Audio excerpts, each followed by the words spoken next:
Hujambo na karibu mtazamaji wa Mihrab Media, ni kualika na kukaribisha kwenye kipindi cha Yaliyojiri Magazetini, ikiwa leo ni siku ya Alhamisi ya Januari 29 mwaka 2026 sawa na mwezi 8 Shabani mwaka 1447 kwa mwaka wa Kiislamu. Kama ilivyo ada na kawaida, mtazamaji utapata fursa ya kufahamu yaliyojiri ndani ya magazeti kupitia kurasa za mbele na za nyuma, na anayekudondolea magazeti hayo kwa siku nzima hii ya leo ni mimi mtangazaji wako Salha Rashidini kwa sambamba na Sabri Hussein. Moja kwa moja tunaanza kudondoa gazeti Zanzibar Leo, kwa kweli na uwazi, na habari inayosomeka kuwa Hemedi aishukuru Urusi kwa kushirikiana na Zanzibar. Habari kamili ukurasa wa pili, kiambatana na habari picha inayosomeka makamu wa pili wa rais Zanzibar Hemedi Suleiman Abdullah akizungumza na balozi wa Urusi nchini Tanzania Andrew alipofika ofisini kwake Vuga Zanzibar kwa ajili ya kufanya mazungumzo yaliolenga kuimarisha uhusiano kati ya Zanzibar na Urusi. Mtazamaji, pia pana habari inayosomeka Dr. Pembe ahidi kuifanyia kazi sheria ya habari. Ni sheria ipi? Ipo kurasa wa pili. Matukio 642 ya moto yaliyotokea kwa mwaka 2025 ameelezwa katika ukurasa wa 3. Ukame wasababisha vifo nchini Kenya. Tunaangaza habari nyingine ambayo inatamatishia kudondoa gazeti Zanzibar Leo kwa siku nzima hii ya leo. Nasema kuwa ofisi ya makamu wa kwanza kuipatia ushirikiano kamati ya baraza la wakilishi. Mtazamaji, na sasa ni zamu ya kudondoa gazeti Nipashe Mwanga wa Jamii ili tuweze kufahamu ndani ya gazeti hili kitu gani kimejiri. Nalo linatuambia kuwa Shabibi asema ni na majina ya mafisadi serikalini, adai wamejenga maghorofa yanayozidi ya wafanyabiashara, awaonyeshia kidole mawaziri, na kinachotawala sasa ni siasa za 2030. Ukurasa wa pili habari inaendelea. Pana habari inasema kuwa serikali ya kaza mikono kukabili mikopo umiza. Serikali ya kaza mikono kukabili mikopo umiza. BOT yaagizwa kuimarisha udhibiti wa mikopo yenye riba kubwa. Programu 69 za mikopo kidijitali zasitishwa, 126 zafungiwa. Kanuni mpya za mikopo ya kidijitali kuanza mwakani. Ukurasa wa 5 habari hiyo utaisoma kwa kina zaidi. ATCL yafungua milango ya biashara Afrika Magharibi. Pia pana habari inasomeka kuwa kesi ya Mangi Kimambi yazidi kupigwa tarehe. Habari hiyo inaendelea ukurasa wa 4. Pia pana tunaambua kuwa mjue mbu Steve hafi kwa kila aina ya dawa, wataalamu wa kuna vichwa. Ukurasa wa 3 ufafanuzi zaidi kuhusiana na mbu Steve. Pia pana habari inayosema kuwa DC awasweka selo mhandisi na mkandarasi kwa kosa gani. Ukurasa wa 8 habari hiyo utaisoma kwa kina zaidi. Na hayo ndio yaliyojiri kwa mukhtasari gazeti Nipashe Mwanga wa Jamii kwa siku nzima hii ya leo. Na sasa umefika wakati wa kuligeukia gazeti Mwananchi Tanzania. Nalo gazeti Mwananchi Tanzania haliko nyuma, linatuambia ya kuwa kuna mafisadi wengi nchini. Hiyo ni kauli ya Shabibi, asema wanakula zaidi ya fedha za umma kuliko inavyodhaniwa, yuko tayari kuwataja, aigusa TAKUKURU na sekretariati ya maadili ya viongozi. Pia pana habari inasomeka mambo matano ajenda 2030 ya NMB kuzinduliwa, yapo kurasa wa 8. Ujumbe kwa Papa Leo wa 14 umeelezwa hapa mtazamaji ndani ya gazeti lako Mwananchi Tanzania. Kwa upande wa uchumi tunaambiwa kuwa madhara ya kukaa kimya unapodaiwa ni yapi, hapo kurasa wa 23. Pana habari inayosomeka kuwa hatari kwa wanaotumia vilainishi wakati wa kujamiana, yameelezwa hapa katika gazeti lako Mwananchi Tanzania. Na sasa ni zamu ya kuligeukia gazeti Mwanahabari ili tuweze kufahamu nako kunani kwa siku nzima hii ya leo. Mtazamaji, tunaanza na habari inayosema kuwa Papa ataka Tanzania ifungue ubalozi Vatican, ahidi kuiombea Tanzania amani na utulivu baada ya vurugu za Oktoba 29 mwaka jana. Kutana uso kwa uso na Waziri Kombo, asimulia alivyoishi Tanzania. Ukurasa wa pili habari utaisoma kwa undani zaidi. Tanzania yavutia wawekezaji jukwaa la wiki ya nishati India. Pia pana habari inayosema kuwa mbunge Asenga ampongeza Rais Samia kutimiza ahadi ya bima ya afya kwa wote. Habari hiyo ipo ukurasa wa 3. Pia hapa na habari inayosomeka kuwa Tanzania na Oman kuimarisha ushirikiano masuala ya kazi na vijana. Tunatamatisha na habari inayosomeka Katambi asema jeshi la magereza Tanzania liwe mfano Afrika. Habari hiyo ipo ukurasa wa ndani gazeti Mwanahabari, gazeti bora kwa siku nzima hii ya leo ya Alhamisi mtazamaji. Na sasa tunaligeukia gazeti wa Machinga.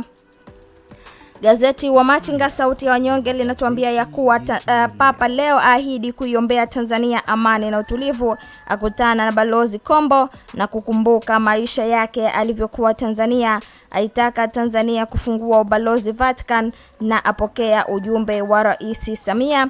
Pia hapa na habari inasomeka kuwa serikali yaeleza sababu kutolazimisha watoto kuhudumia wazazi, ipo ukurasa wa 4. NMB na agenda 2030 ikitangaza mafanikio mapato trilioni 1.13. Pia hapa na habari inasema mradi wa bilioni 15.3 usambazaji umeme wapokewa kwa shangwe Mtwara. Katambi alitaka jeshi la magereza kuwa mfano wa Afrika. Tunatamatisha na habari inayosema kuwa serikali yakabidhi vitendea kazi vya bilioni 23.4 miradi ya umwagiliaji. Ni wapi? Basi ukurasa wa 4. Habari hiyo utakutana nayo ndani ya gazeti lako wa Machinga sauti ya wanyonge. Na sasa ni zamu ya kudondoa gazeti Majira. Gazeti Majira kwa siku nzima hii ya leo imetuandikia habari inayosema kuwa serikali yapiga hatua kubwa miradi ya maji. Pia hapa habari inasemeka Papa leo ahidi kuiombea Tanzania amani na utulivu, ni baada ya kukutana uso kwa uso na Balozi Kombo Vatican na kuwasilisha ujumbe wa Rais Dr. Samia. Habari hiyo inaendelea ukurasa wa 4. Pana habari picha hapa inasomeka kuwa Waziri Mkuu wa Jamhuri ya Muungano wa Tanzania Daktari Mwigulu Nchemba akiongoza mkutano wa kamati ya katiba, sheria na bunge ya baraza la mawaziri siku ya jana. Kikao hicho kilichofanyika katika ukumbi wa spika bungeni jijini Dodoma mtazamaji. Tukiachana habari hiyo tunakutana habari inasomeka kuwa serikali yaeleza sababu ya kutowalazimisha watoto kuhudumia wazazi. Bana habari inasema Tanzania yavutia uwekezaji jukwaa wiki ya nishati India. Pia pana habari inasema kisa hiki kinatoa funzo kwa jamii na mfumo mzima wa afya ni kipi?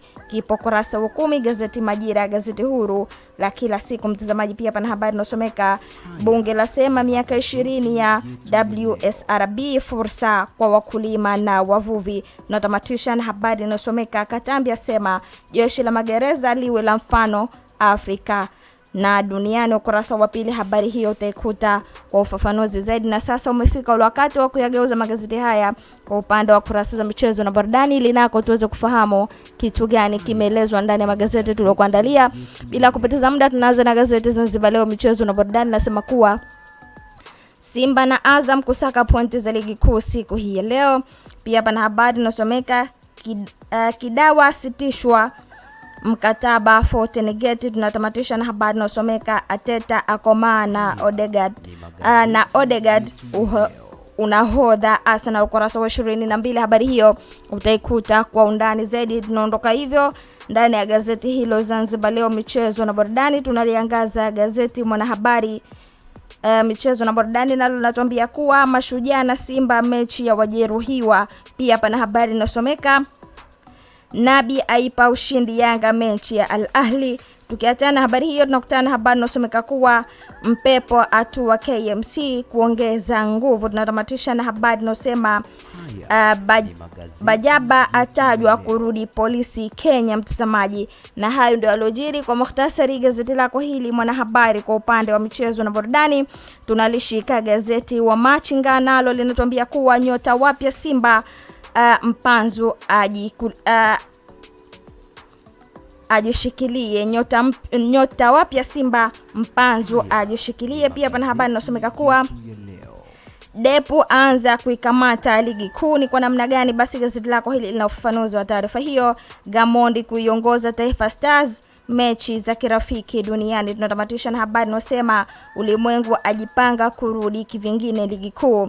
Tunaachana hivyo na gazeti Machinga upande wa michezo na burudani. Tunaliangaza gazeti Mwanaspoti kata kiwa michezo na burudani, ambalo linatamatishia kipindi chetu kwa siku nzima hii ya leo. Tunaanza na habari inayosema kuwa mapro wawili mtegoni, nyota wapya watikisa mazoezini, kocha azungumza na gazeti hili la Mwanaspoti. Kazungumza yepi? Basi gazeti lako hili lina undani wa habari hiyo. Pia pana habari inayosomeka kuwa Waarabu washusha mamilioni ya nini, basi ukurasa wa pili. Habari hiyo utaisoma kwa kina zaidi. Tunaachana na habari hiyo, tunaangaza habari inayosema kuwa kwa heri Manyika SR, ukurasa wa 3. Habari hiyo utaikuta kwa undani zaidi. Usajili dirisha dogo pia hapa mtazamaji umewekewa. Tukiachana na habari hiyo, tunakutana na habari inayosema kuwa Ibenge jeuri tupo Azam, kipi kinachomfanya awe na jeuri Ibenge? Gazeti lako hili linakufanulia habari hiyo kwa kina zaidi. Ukitaka kufahamu michezo ya ligi kuu mtazamaji umewekewa hapa. Tunatamatisha na mchezo wa Europa siku ya leo Alhamisi ya tarehe 29 mwezi wa kwanza mwaka 2026. Utakuwa na mchezo kati ya Aston Villa dhidi ya Salzburg majira saa 5 kamili za usiku katika dimba la Villa Park. Na hayo ndio yalojiri kwa mukhtasari ndani ya magazeti tuliokuandalia kwa siku nzima hii ya leo. Kumbuka tumekudondolea habari za kitaifa na kimataifa, pia kurasa za michezo na burudani ndani ya magazeti haya tuliokusomea kwa siku nzima hii ya leo.